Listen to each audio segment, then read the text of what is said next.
So today, it will be a much more longer video because we're gonna be going over two of one of my favorite top 10 characters of all time, Wolverine and Gambit. For those who don't know, I put up a poll on my Instagram account. I will put the link down in the description, my Instagram tag name. I pretty much put a poll on which character should I do for episode 2 of These Are the Things Comic Books Have Taught Me. And it seems that everybody, it was a close tie to do Gambit and do Wolverine. So I'm just going to do both at the same time in the same video. So this is going to be a much more longer video. Starting with Gambit.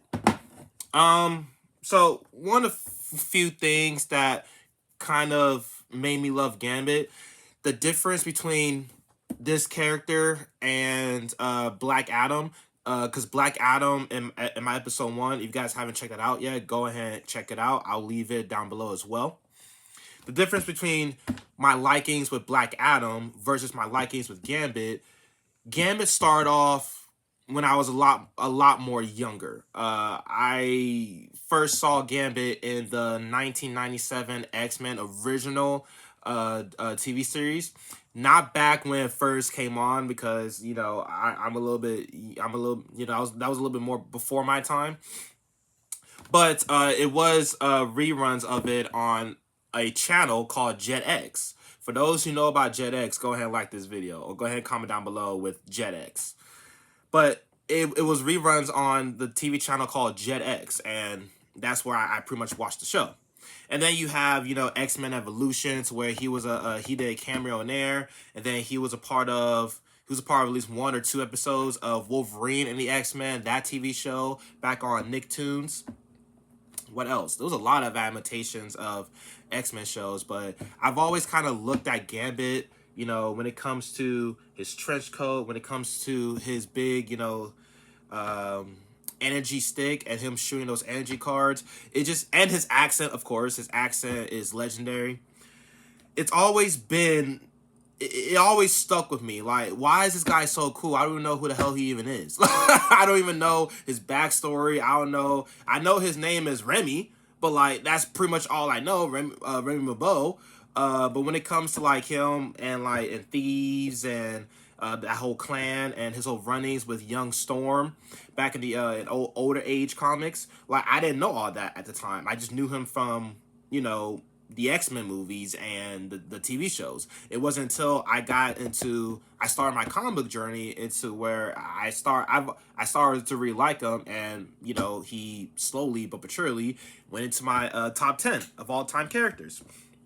If you guys want to know my top 10 characters of all time, go ahead and check out my video of my favorite top 10 characters of all time. I'll also leave that down below.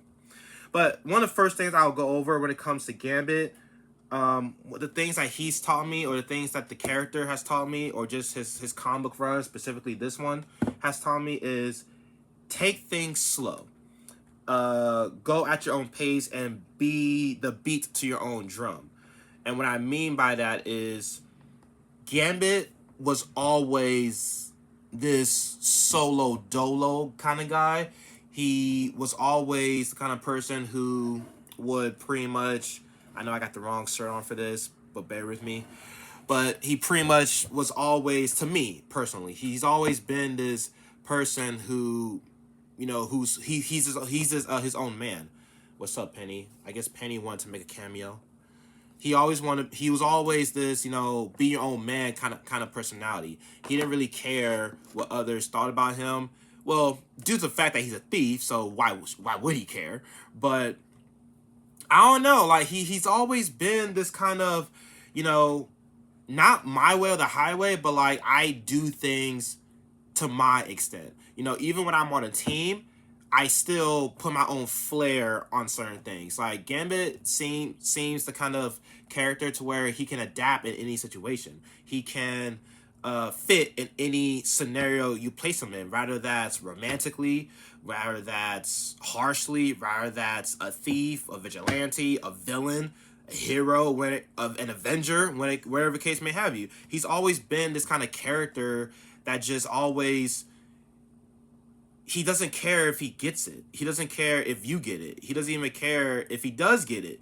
Like, he's gonna be himself, regardless who likes it or who doesn't. That's pretty much one of the things I kind of learned from this character. The second thing that I learned from this character, and that I get from Gambit, is love is more than physical touch. And this is specifically surrounding his whole relationship with Rogue.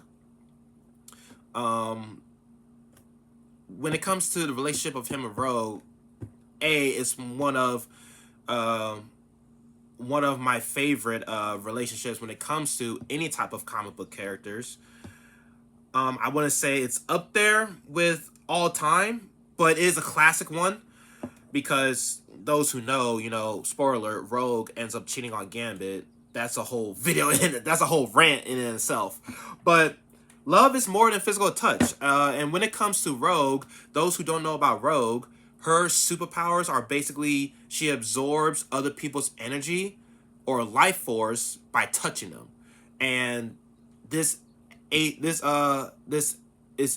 her to pretty much any mutant she touches, she can absorb their power. And she can have it, depending on how long she touches them, she can have it, as, for like a few minutes to an hour or something like that.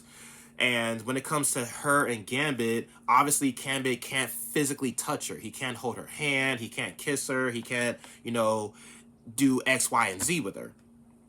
So, but when it comes to Gambit and Rogue, he didn't really. Obviously, Rogue is a beautiful person when it comes to Gambit, but he also fell in love with her, personality. What's really inside, if that makes sense. Not to sound too, corny and cringy, but that's one of the lessons I kind of took, because when it came to Gambit, I was first introduced to him to that X-Men 97 show, but he normally was around Rogue a lot from my earliest memories of him. So I've always known Gambit and Rogue had a thing, but I've always also knew what Rogue's powers were.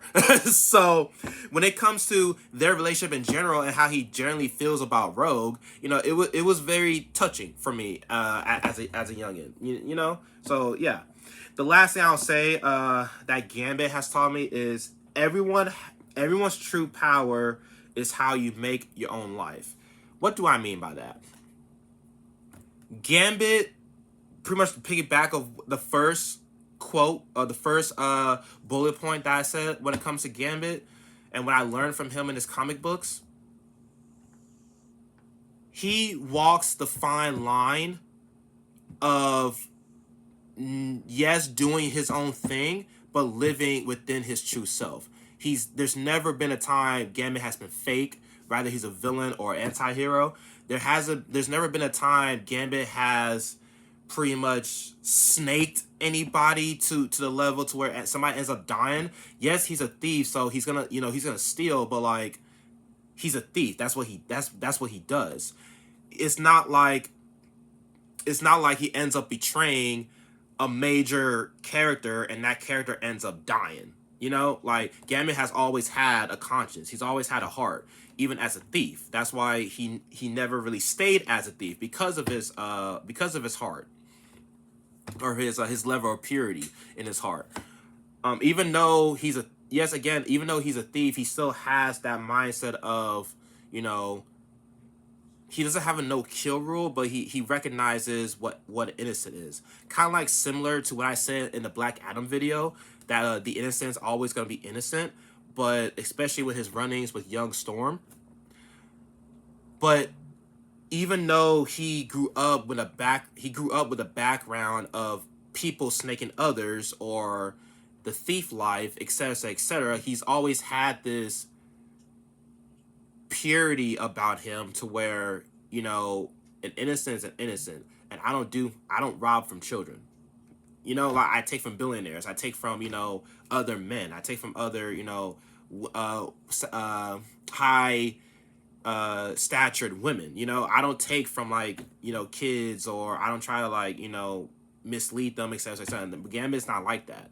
So everyone's true power is how you make your own life.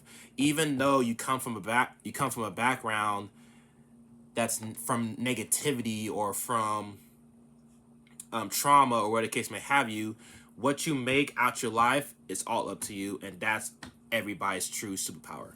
That's pretty much all I have when it comes to Gambit. Now, moving on to Logan, to Jimmy, to Wolverine, to Weapon X. When it comes to Wolverine, similar to Gambit, but a lot more longer history because of all those shows that I mentioned earlier, but also because of the Ultimate Alliance video game, all the Avengers movies, animated movies and shows, and on top of that, the X-Men movies, the live-action X-Men when they were owned by Fox. Just by Fox. Now Fox is owned by Disney. But when it comes to Logan, he's just always been so cool, man. Like, similar to Gambit, that lone wolf vibe, that, you know, coming from trauma, having a traumatic background. But what makes the Logan / Wolverine character so interesting to me is the fact that he's immortal. The fact that, you know, he's been alive for over 100, 200 years and shit. Like, he's been through World War I, World War II. You know, he's pretty much seen it all. And it's because of that, one of the first things I learned from the Wolverine character is history can be a cycle. Wolverine, when it comes to real life scenarios, when it comes to just real life in general, he's pretty much seen it all. He's pretty much fell in love so many times. He's lived in the same timeline as dictators, kings, and rulers, bad presidents, good presidents. It's like, he's pretty much seen it all. There's really nothing about this world and timelines that Wolverine has just never seen.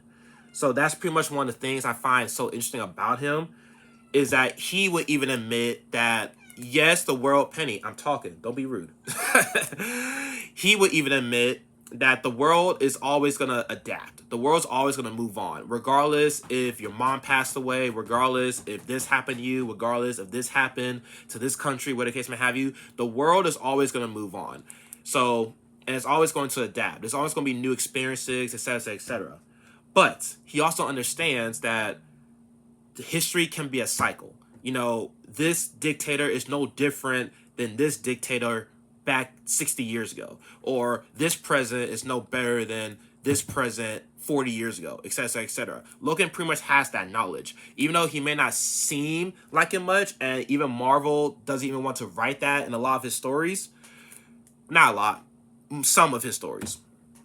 He still has that, you know, that knowledge of like everything that happened throughout his life, you know? So the second thing that Wolverine has taught me is a man's biggest weakness is a woman. I'm just being for real. All the love interests that this man has had, Psylocke, Mystique, I forgot her name, home chick from Japan. I think it's like the ex-wife of Silver Samurai. Don't take my word for it. Who else? Jean Grey. Like, no matter how much experience this man has got, no matter what this man have seen, no matter what lessons he's gained from along the way, this man cannot take his hands and his eyes off women. I'm not saying he's a womanizer, but when it comes to Wolverine, for some reason, in a lot of his story arcs, he's always hooking up with not the most randomest chick, but he's always hooking up with somebody, and it's always on a serious level. You know, it's never like hit it and quit it. It's always like, oh, well, he did have this one hit it and quit one time when he was traveling through Japan in World War II. But even at that time, you know, they grew feelings because, you know, he spent a lot of time with her and they spent a lot of time together. So when it comes to Wolverine, bruh, it doesn't matter how much power you have. It doesn't matter how much life you live. A man's biggest weakness is always going to be a woman. It just is what it is, dog. So, And the last thing that I'll end this video off is that be the best that there is at what you do, even if it's not very nice. So when it comes to Wolverine, his catchphrase is always, I'm the best there is at what I do, and what I do best isn't very nice. I'm gonna kind of reword that as pretty much like a lesson in itself.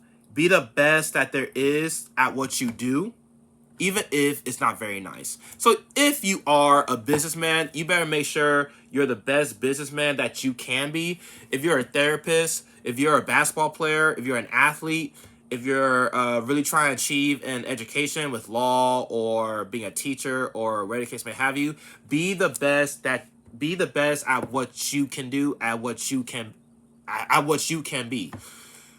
Don't follow the crowd. Don't become a doctor because this person's a doctor and you want to copy every single thing that they do. Yes, take lessons from them. Yes, get inspired off from them and get motivation from them. But be your own doctor. Be your own athlete. Be your own lawyer. Be your own businessman. Be your own millionaire, etc., etc., etc. Don't follow trends. Don't follow the crowd.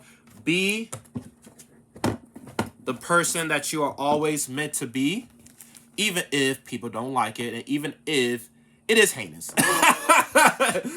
But that's all I have for you guys today. Y'all take it easy.